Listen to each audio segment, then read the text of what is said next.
Capítulo 1 del diario fonográfico del Dr. Seward, narrado por Van Helsing. Esto es para Jonathan Harker. Debe quedarse con su querida Mina. Nosotros debemos ir a ocuparnos de nuestra investigación, si es que puedo llamarla así, ya que no es una investigación, sino algo que ya sabemos, y solamente buscamos una confirmación. Pero usted quédese y cuídela durante el día de hoy. Eso es lo mejor y lo más sagrado para nosotros. De todos modos, el monstruo no podrá presentarse hoy. Déjeme ponerlo al corriente de lo que nosotros cuatro sabemos ya, debido a lo que se le ha comunicado a los demás. El monstruo, nuestro enemigo, se ha ido. Ha regresado a su castillo en Transilvania. Lo sé con tanta seguridad como si una gigantesca mano de fuego lo hubiera dejado escrito en la pared. En cierto modo se había preparado para ello, y su última caja de tierra estaba preparada para ser embarcada. Por eso tomó el dinero y se apresuró tanto para evitar que lo atrapáramos antes de la puesta del sol. Era su única esperanza, a menos que pudiera esconderse en la tumba de la pobre Lucy, que él pensaba que era como él y que por consiguiente estaba abierta para él. Pero no le quedaba tiempo. Cuando esto le falló, se dirigió directamente a su último recurso, a su última obra terrestre, podría decir. Es inteligente, muy inteligente. Comprendió que había perdido aquí la partida y decidió regresar a su hogar. Encontró un barco que seguía la ruta que deseaba y se fue en él. Ahora vamos a tratar de descubrir cuál era ese barco. Y sin perder tiempo, en cuanto lo sepamos, regresaremos para comunicárselo a usted. Entonces lo consolaremos y regresaremos para comunicárselo. Entonces lo consolaremos a usted y a Mina, con nuevas esperanzas, puesto que es posible conservar esperanzas al pensar que todo se ha perdido. Esa misma criatura a la que perseguimos tardó varios cientos de años en llegar a Londres, y sin embargo, en un solo día, en cuanto tuvimos conocimiento de sus andanzas, lo vimos huir de aquí. Tiene limitaciones, puesto que tiene el poder de hacer mucho daño, aunque no puede soportarlo para nosotros. Pero somos fuertes, cada cual a nuestro modo, y somos todavía mucho más fuertes cuando estábamos todos reunidos. Anímese usted, querido esposo de la señora Mina. Esa batalla no ha hecho más que comenzar y al final venceremos. Estoy tan seguro de ello como de que en las alturas se encuentra Dios vigilando a sus hijos. Por consiguiente, permanezca animado y consuele a su esposa. Hasta nuestro regreso, Van Helsing. 4 de octubre. Cuando le leí a Mina el mensaje que me dejó Van Helsing en el fonógrafo, mi pobre esposa se animó considerablemente. La certidumbre de que el conde había salido del país le proporcionó consuelo, y el consuelo es la fortaleza para ella. Por mi parte, ahora que ese terrible peligro no se encuentra ya cara a cara con nosotros, me resulta casi imposible creer en él. Incluso mis propias experiencias terribles en el castillo de Drácula parecen ser como una pesadilla que hubiese presentado hace mucho tiempo, y que estuviera casi completamente olvidada, aquí en medio del aire fresco del otoño y bajo la luz brillante del sol. Sin embargo, ¡ay!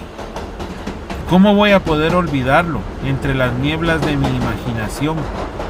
Mi pensamiento se detiene en la roja cicatriz que mi adorada y atribulada esposa tiene en la frente blanca. Mientras esa cicatriz permanezca en su frente, no es posible dejar de creer. Mina y yo tememos permanecer inactivos, de modo que hemos vuelto a revisar varias veces todos los diarios.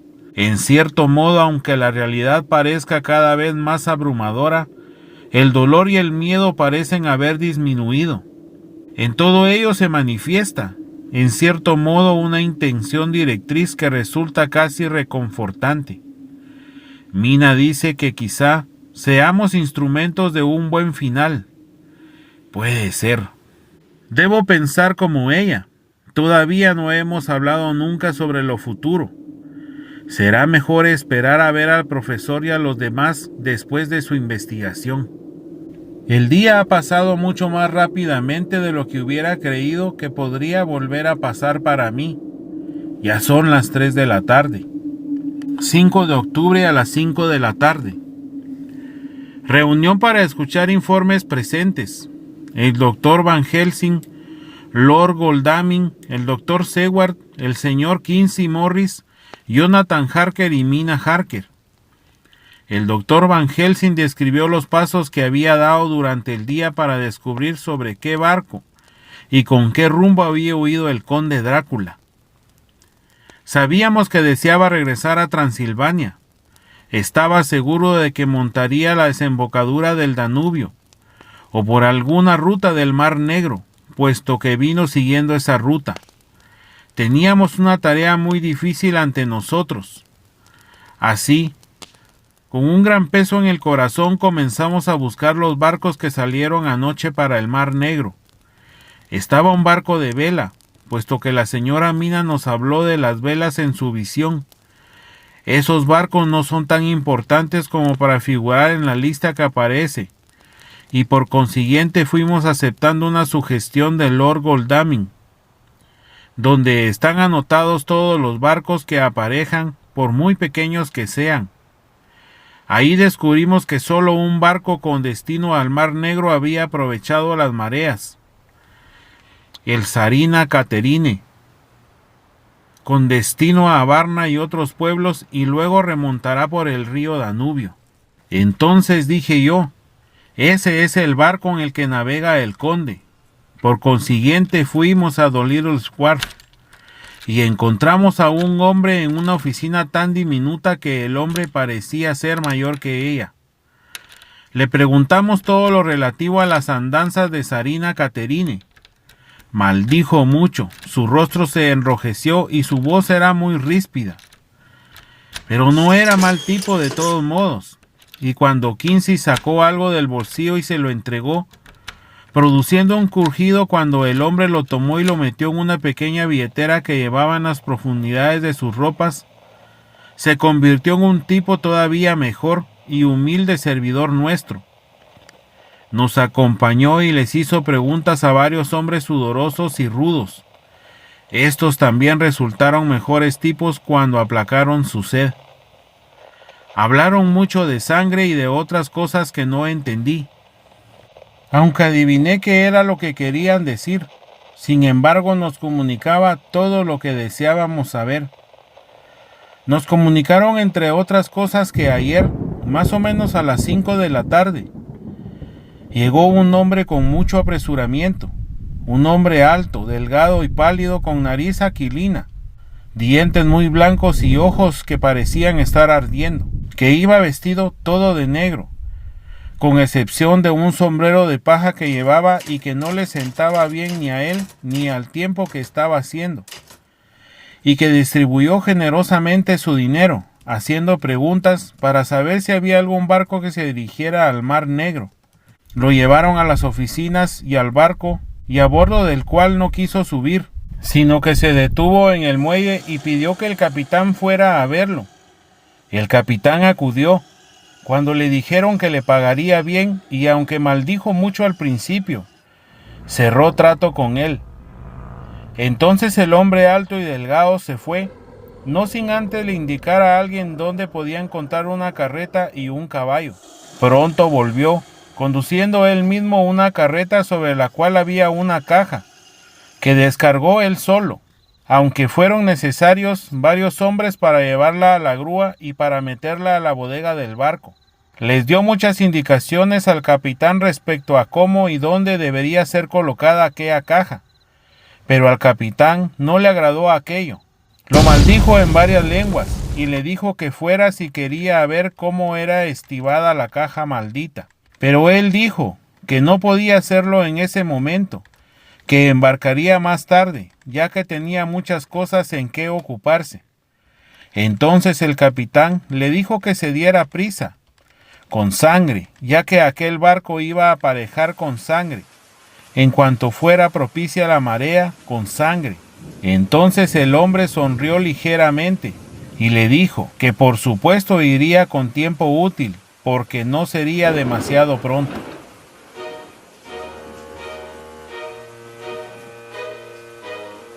El huésped de Drácula, de Bram Stoker.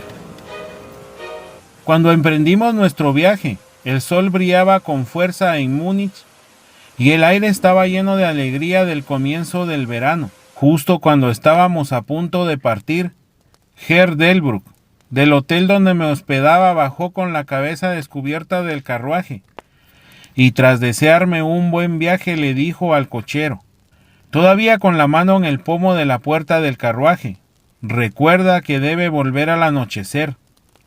El cielo se ve brillante, pero hay un escalofrío del viento del norte que indica que puede haber una tormenta repentina. Pero estoy seguro de que no llegarás tarde. Sonrió y añadió, porque ya sabes qué noche es. Johann respondió con un enfático, ja, mein Herr, y tocándose el sombrero se alejó rápidamente. Ya habíamos pasado por el pueblo, le dije, después de indicarle que se detuviera. Dime, Johann, ¿qué pasa esta noche? Se persignó mientras respondía lacónicamente, Walpurgisnacht. Entonces sacó su reloj, una gran y anticuada pieza de plata alemana, tan grande como un nabo, y lo miró, con unas cejas juntas y un pequeño encogimiento de hombros impaciente. Me di cuenta que era su forma de protestar respetuosamente contra el innecesario retraso y me hundí en el carruaje. Limitándome a indicarle que continuara, se puso en marcha rápidamente, como si quisiera recuperar el tiempo perdido. De vez en cuando los caballos parecían levantar la cabeza y olfatear el aire con desconfianza. En tales ocasiones a menudo miraba a mi alrededor alarmado. El camino era bastante sombrío, ya que atravesábamos una especie de meseta elevada barrida por el viento. A medida que avanzábamos vi un camino que parecía poco utilizado y que parecía sumergirse en un pequeño y sinuoso valle. Parecía tan tentador que a un riesgo de ofenderlo llamé a Johann para que se detuviera. Y cuando se detuvo le dije que me gustaría conducir por ese camino. Puso todo tipo de excusas y se persignó con frecuencia mientras hablaba. Esto despertó mi curiosidad, así que le hice varias preguntas. Me contestó de forma vacilante y miró repetidamente su reloj en señal de protesta. Finalmente le dije, bueno, Johann, quiero ir por este camino. No te pediré que vengas si no te gusta, pero dime por qué no te gusta ir. Es todo lo que te pido. Por respuesta le pareció arrojarse de la cabina, tan rápido que llegó al suelo. Entonces extendió sus manos hacia mí, suplicándome que no me fuera. Había suficiente inglés mezclado con el alemán para que yo entendiera el sentido de su conversación. Parecía estar siempre a punto de decirme algo cuya sola idea evidentemente le asustaba, pero cada vez que se levantaba diciendo Walpurgisnacht, intenté decir con él, pero esto era difícil discutir con un hombre cuando no conocía su idioma. Sin duda, la ventaja la tenía él, pues aunque empezó a hablar en inglés de forma muy tosca y entrecortada, siempre se excitaba e interrumpía en su lengua materna y cada vez que lo hacía miraba a su reloj. Entonces los caballos se inquietaron y olfatearon el aire. Al oír esto se puso muy pálido y mirando a su alrededor de forma asustada, saltó de repente hacia adelante.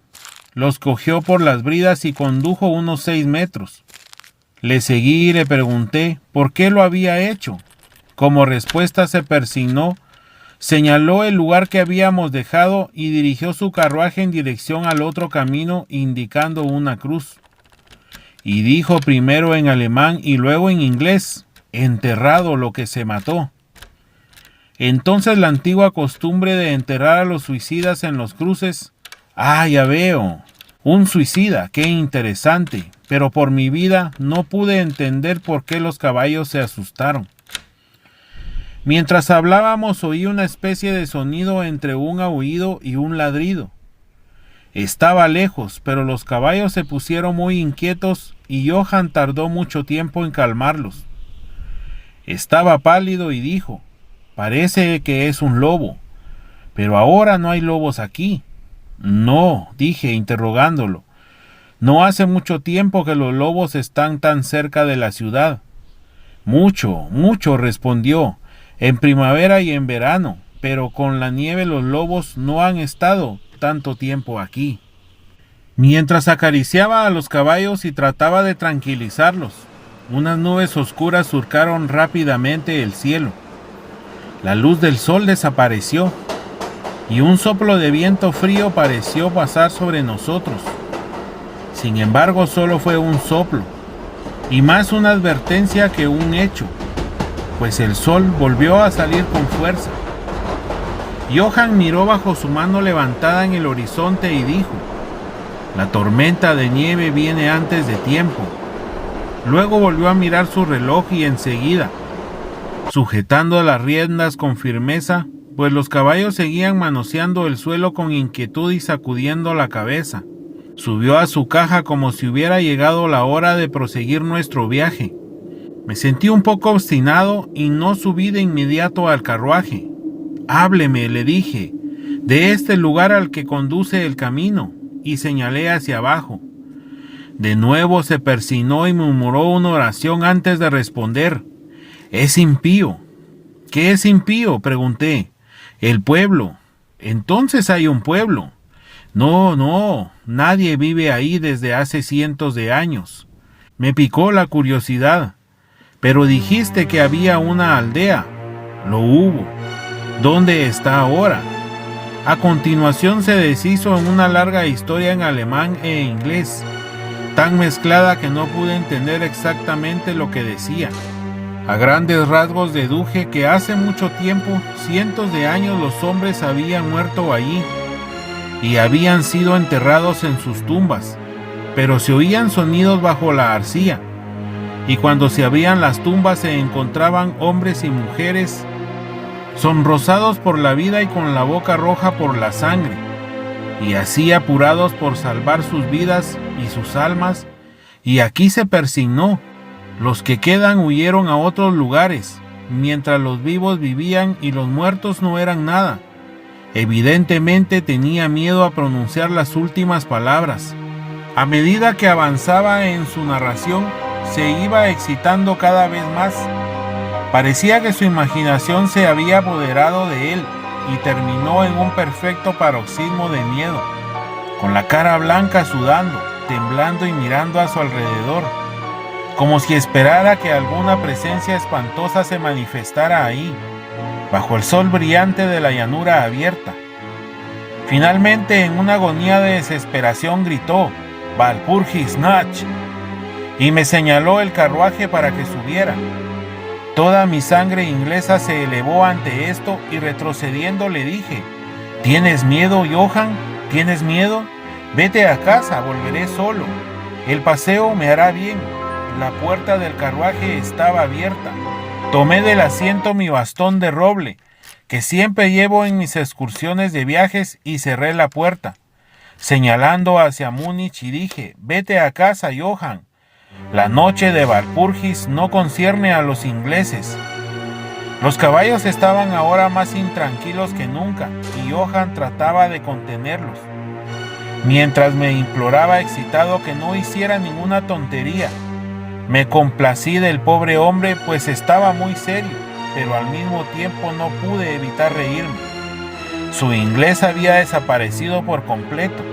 En su ansiedad había olvidado que su único medio para hacerme entender era hablar en mi idioma, así que parloteaba en su alemán nativo. Comenzó a ser un poco tedioso. Después de dar la dirección: «A casa», le dije. Me di la vuelta para bajar por el camino transversal hacia el valle. Con un gesto desesperado, Johann hizo girar sus caballos hacia Múnich. Me apoyé en mi bastón y miré tras él. Avanzó lentamente por el camino durante un rato, y luego apareció por la cresta de la colina un hombre alto y delgado. Podía ver mucho en la distancia cuando se acercó a los caballos. Estos empezaron a saltar y a patalear, y luego a gritar de terror. Johann no pudo contenerlos. Salieron disparados por el camino huyendo enloquecidos. Los vi perderse de vista y luego busqué al forastero, pero descubrí que él también se había ido. Con el corazón ligero tomé el camino lateral a través del valle que profundiza y al que Johann se había opuesto. No había la menor razón que yo pudiera ver para su objeción y me atrevo a decir que caminé durante un par de horas sin pensar en el tiempo o la distancia y ciertamente sin ver a una persona o una casa. Por lo que respecta al lugar, era la desolación misma. No me di cuenta de que esto particularmente, hasta que al doblar un recodo del camino, me encontré con una franja de bosques dispersa. Entonces reconocí que me había impresionado inconscientemente la desolación de la región por la que había pasado. Me senté a descansar y me puse a mirar a mi alrededor.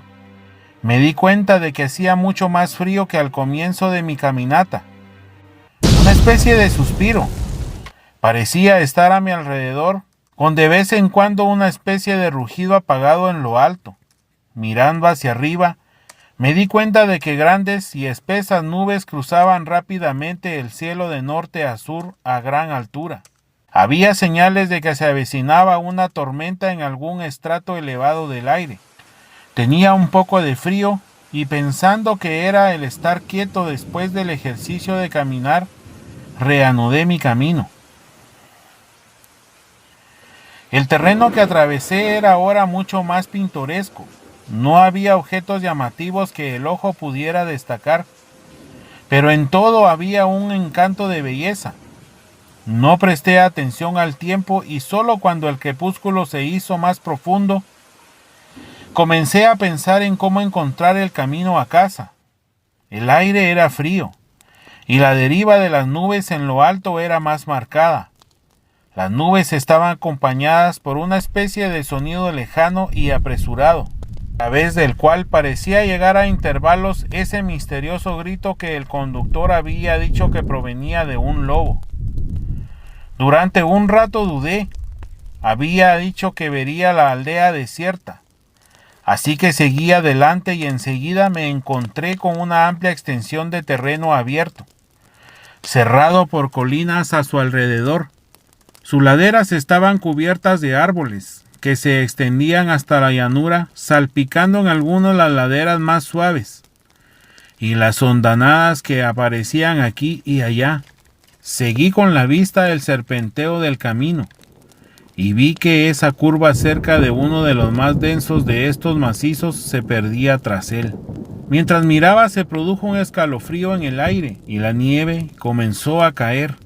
Pensé en los kilómetros y kilómetros de país desolado que se había pasado, y entonces me apresuré a buscar el refugio del bosque de enfrente.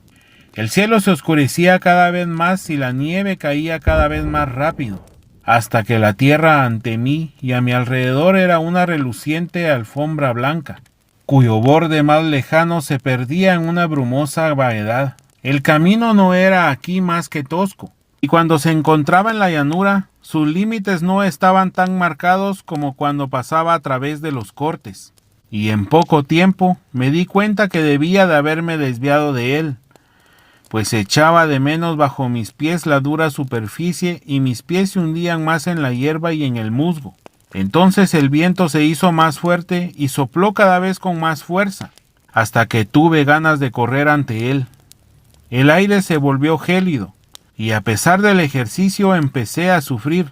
La nieve caía tan densamente y se arremolinaba a mi alrededor en remolinos tan rápidos que apenas podía mantener los ojos abiertos. De vez en cuando los cielos se desgarraban por los intensos relámpagos, y en los destellos podía ver delante de mí una gran masa de árboles, principalmente tejos y cipreses. todos fuertemente cubiertos de nieve. Pronto me encontré el abrigo de los árboles, y ahí en un silencio comparativo pude oír el viento en lo alto. Enseguida la negrura de la noche se confundió con la oscuridad de la tormenta. La tormenta parecía estar desapareciendo, y ahora solo llegaba en ráfagas a ráfagas feroces. En esos momentos el extraño sonido del lobo parecía tener eco de muchos sonidos similares a mi alrededor. De vez en cuando, a través de la negra masa de las nubes a la deriva, llegaba un rayo de luz de luna que iluminaba la extensión y me mostraba que estaba al borde de una densa masa de cipreses y tejos. Como la nieve había dejado de caer, salí del refugio y comencé a investigar más de cerca. Me pareció que entre tantos cimientos viejos como había pasado, podría haber todavía una casa en pie en la que, aunque en ruinas, podría encontrar algún tipo de refugio por un tiempo.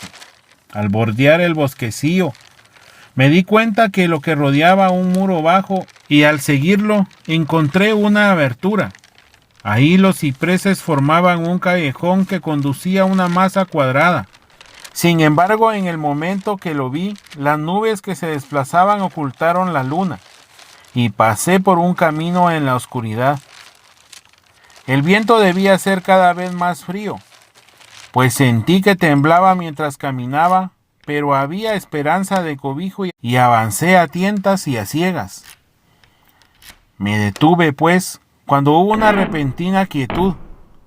La tormenta había pasado, y quizá en simpatía con el silencio de la naturaleza, mi corazón parecía dejar de latir, pero esto fue solo momentáneo, porque de repente la luz de la luna se abrió paso entre las nubes, mostrándome que estaba en un cementerio y que el objeto cuadrado que tenía ante mí era una gran tumba de mármol, tan blanca como la nieve que había sobre ella y a su alrededor. Con la luz de la luna llegó un feroz suspiro de tormenta que pareció reanudar su curso con un largo y grave maullido, como el de muchos perros o lobos. Me sentí sobrecogido y conmocionado, y sentí que el frío crecía perceptiblemente sobre mí hasta que parecía agarrarme por el corazón. Entonces, mientras el torrente de luz de la luna seguía cayendo sobre la última tumba de mármol, la tormenta dio nuevas muestras de renovarse, como si volviera sobre sus pasos, impulsado por una especie de fascinación. Me acerqué al sepulcro para ver qué era y por qué una cosa así se encontraba sola en un lugar así. Lo rodeé y leí sobre la puerta dórica en alemán: Condesa Dollingen de Graz, en Estiria. Buscó y encontró la muerte, 1801. En la parte superior de la tumba, aparentemente clavada en el mármol macizo, pues la estructura estaba compuesta por unos vastos bloques de piedra, había una gran pica o estaca de hierro. Al ir a la parte posterior vi grabado en grandes letras rusas: los muertos viajan rápido. Había algo tan extraño e inquietante en todo aquello que me dio un vuelco y me hizo sentirme bastante desmayado. Comencé a desear por primera vez haber seguido el consejo de Johann. En ese momento me asaltó un pensamiento que llegó en circunstancias casi misteriosas y en una terrible conmoción. Era la noche de Walpurgis. La noche de Walpurgis era cuando, según la creencia de millones de personas, el diablo estaba en el exterior, cuando se abrían las tumbas y los muertos salían y caminaban, cuando todas las cosas malignas de la tierra, el aire y el agua se reunían. Este mismo lugar, el conductor lo había evitado especialmente. Este era el pueblo despoblado de hace siglos. Este era el lugar del suicidio. Y este era el lugar donde me encontraba solo, sin tripulación, temblando de frío en un manto de nieve y con una tormenta salvaje que se cernía de nuevo sobre mí. Me hizo falta toda mi filosofía, toda mi religión que me habían enseñado, todo mi valor, para no derrumbarme en un paroxismo de miedo. Y ahora un perfecto tornado estalló sobre mí. El suelo temblaba como casi miles de caballos tronaran sobre él, y a la vez la tormenta llevaba en sus alas heladas no nieve, sino grandes piedras de granizo que caían con tanta violencia que podrían haber salido de las correas de los honderos valeras. Piedras de granizo que derribaban hojas y ramas, y hacían que el refugio de los cipreses no sirviera más que si sus tallos fueran de maíz en pie. Al principio me precipité hacia el árbol más cercano, pero pronto me apresuré a dejarlo y a buscar el único lugar que parecía ofrecer refugio, la profunda puerta dórica de la tumba de mármol. Ahí, acurrucado contra la maciza puerta de bronce, obtuve cierta protección contra los golpes de granizo, ya que ahora se estrellaban contra mí al rebotar en el suelo y en el lateral de mármol. Cuando me apoyé en la puerta, ésta se abrió ligeramente y se abrió hacia adentro. El cobijo de una tumba era bienvenido en aquella despiadada tempestad. Y estaba a punto de entrar en ella cuando llegó un relámpago bifurcado que iluminó toda la extensión de los cielos. En este instante, como soy un hombre vivo, vi mientras mis ojos se volvían hacia la oscuridad de la tumba, a una hermosa mujer de mejillas redondas y labios rojos, aparentemente dormida en un féretro. Cuando el trueno estalló en lo alto, fui agarrado como por la mano de un gigante y arrojado a la tormenta. Todo fue tan repentino que antes que pudiera darme cuenta de la conmoción, tanto moral como física, me encontré con el granizo golpeándome. Al mismo tiempo tuve la extraña y dominante sensación de que no estaba solo. Miré hacia la tumba, y en ese momento se produjo otro relámpago cegador, que pareció golpear la estaca de hierro y atravesar la tierra, dinamitando y desmoronando el mármol, como en un estallido de llamas. La mujer muerta se levantó por un momento de agonía mientras era bañada por las llamas, y su amargo grito de dolor se ahogó en el estruendo. Lo último que oí fue esa mezcla de sonidos espantosos mientras me agarraba de nuevo el gigante y me arrastraba, mientras el granizo me golpeaba y el aire alrededor parecía reverberar con el aullido de los lobos. Lo único que recordé fue una masa blanca y vaga que se movía, como si todas las tumbas que me rodeaban hubieran enviado los fantasmas de sus muertos cubiertos de sábanas, y se me acercaban a mí a través de la nubosidad blanca del granizo.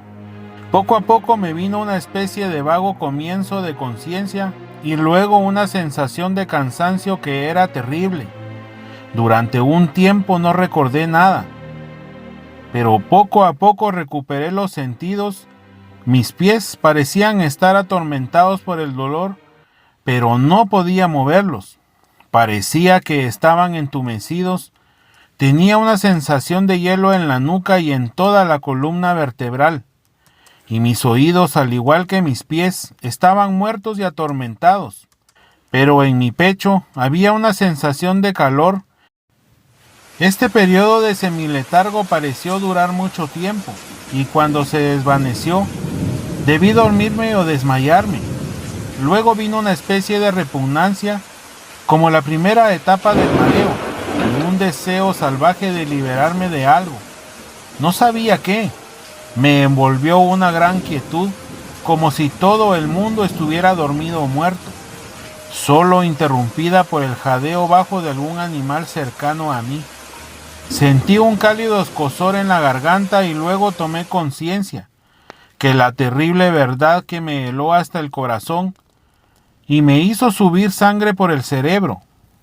Un gran animal estaba tendido sobre mí y ahora me lamía la garganta. Temí moverme, pues un instinto de prudencia me obligaba a permanecer inmóvil. Pero el animal pareció darse cuenta que había algún cambio en mí, pues levantó la cabeza. A través de mis pestañas vi por encima de mí los dos ojos llameantes de un lobo gigantesco. Sus dientes blancos y afilados brillaban en la boca roja y abierta, y pude sentir su aliento caliente, feroz y acre sobre mí. Durante otro rato no recordé nada más. Luego fui consciente de un gruñido bajo, seguido de un aullido que se renovó una y otra vez. Luego, aparentemente, muy lejos oí un hola, hola, como si muchas voces llamaran al unísono. Levanté la cabeza con cautela y miré en la dirección del sonido, pero el cementerio me impedía ver. El lobo seguía aullando de una manera extraña, y un resplandor rojo comenzó a moverse alrededor del bosque de cipreses, como si siguiera el sonido. A medida que las voces se acercaban, el lobo aullaba más rápido y más fuerte. Temía hacer algún sonido o movimiento. El resplandor rojo se acercó a la capa blanca que se extendía en la oscuridad a mi alrededor. Entonces, de repente, desde más allá de los árboles, llegó al trote una tropa de jinetes con antorchas.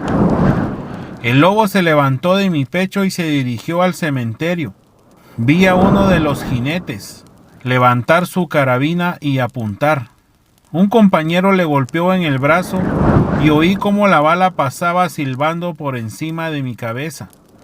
Evidentemente había tomado mi cuerpo por el del lobo.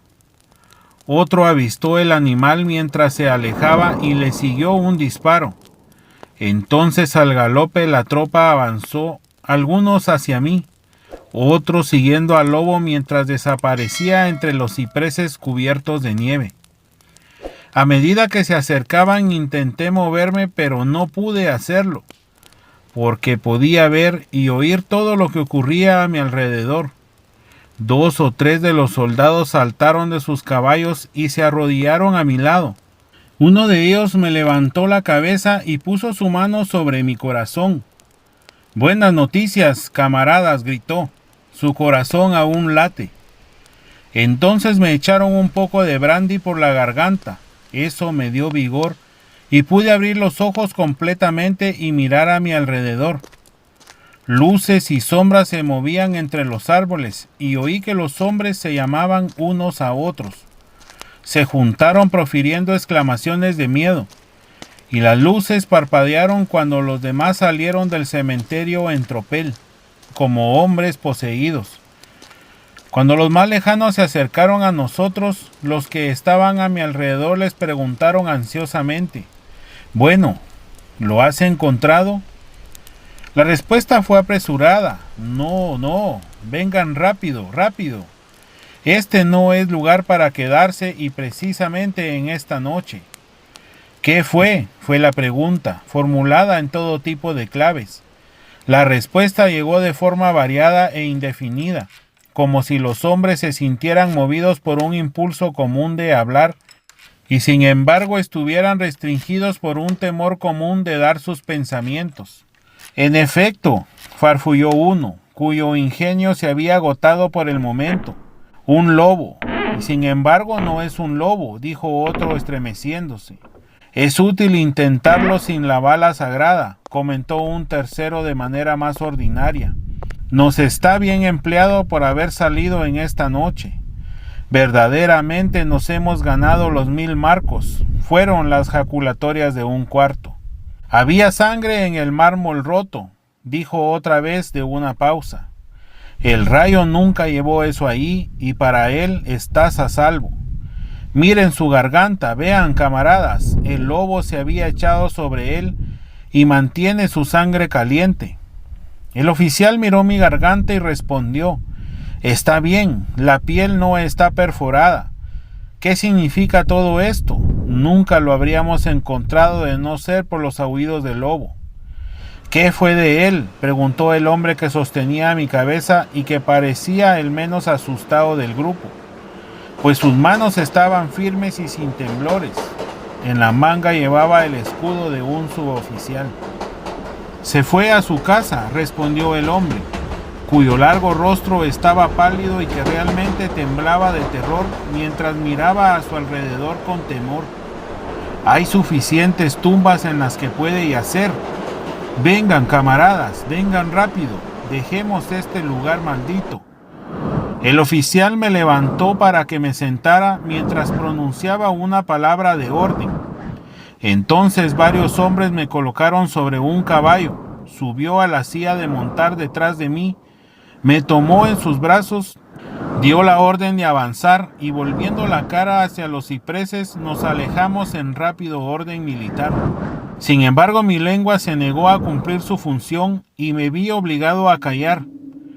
Debí de quedarme dormido porque lo siguiente que recordé fue encontrarme de pie, sostenido por un soldado a cada lado.